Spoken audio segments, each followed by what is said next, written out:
Syariah dengan NIM 125010199. Pada video kali ini saya akan menjelaskan pengertian dari e-commerce, komponen-komponen e-commerce, dan aspek-aspek e-commerce. Pengertian dari e-commerce adalah kegiatan perdagangan barang atau jasa yang dilakukan melalui media elektronik, terutama internet. Dalam e-commerce, proses transaksi mulai dari promosi, pemesanan, pembayaran, hingga pengiriman dapat dilakukan secara digital. Contoh penerapannya saat ini seperti saat kita berbelanja melalui Shopee, Tokopedia, atau Lazada. Selanjutnya, komponen-komponen e-commerce. Dalam sistem e-commerce terdapat beberapa komponen utama yang saling berkaitan, yaitu sebagai berikut. Di sini terdapat 4 komponen utama. Yang pertama itu adalah pelaku usaha dan konsumen sebagai pihak yang melakukan transaksi jual beli. Yang kedua, terdapat platform atau media elektronik seperti website atau marketplace yang berfungsi sebagai perantara untuk mempertemukan penjual dan pembeli. Platform ini memungkinkan transaksi dilakukan secara efisien melalui jaringan digital.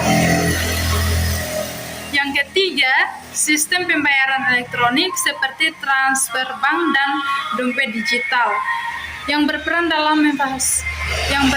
dalam memfasilitasi proses pembayaran secara aman dan cepat. Yang terakhir itu ada komponen penting lainnya adalah teknologi informasi dan infrastruktur,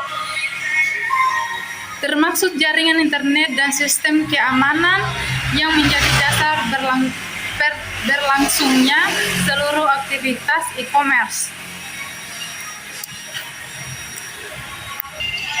Selanjutnya, aspek-aspek hukum e-commerce. Di sini terdapat 6 aspek hukum. Yang pertama itu aspek perjanjian atau kontrak elektronik. Itu transaksi online menghasilkan perjanjian antara penjual dan pembeli yang mengikat secara hukum. Contohnya, ketika pembeli menekan tombol beli dan melakukan pembayaran di marketplace, maka telah terjadi kesepakatan yang sah.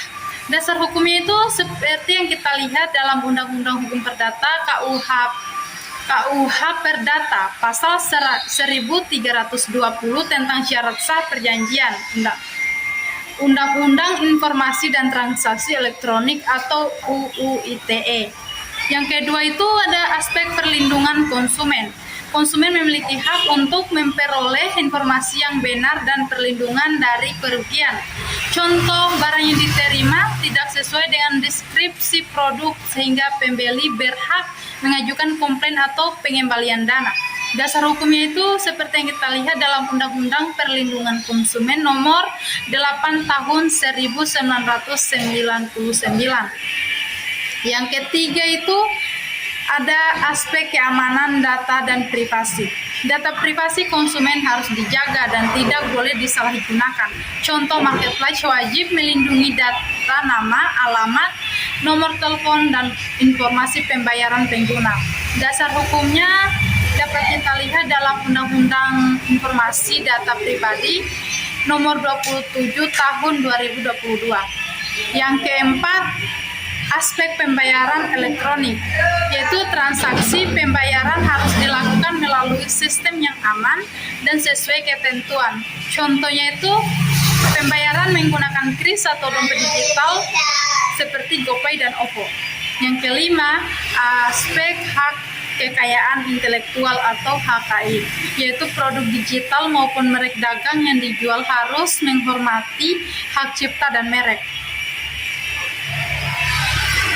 Contohnya, menjual software bajakan atau menggunakan logo merek terkenal tanpa izin merupakan pelanggaran hukum.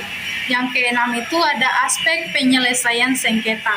Apabila terjadi perselisihan, para pihak dapat menyelesaikannya melalui mediasi, arbitrase, atau pengadilan.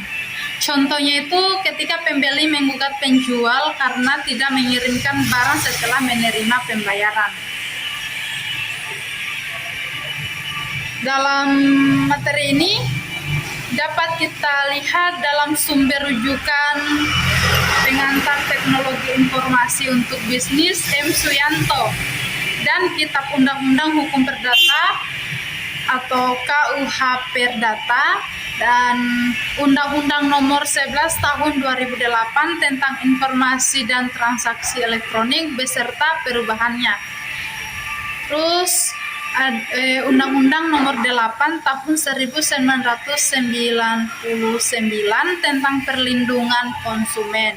Dan terakhir itu Undang-Undang Nomor 27 Tahun 2022 tentang Perlindungan Data Pribadi.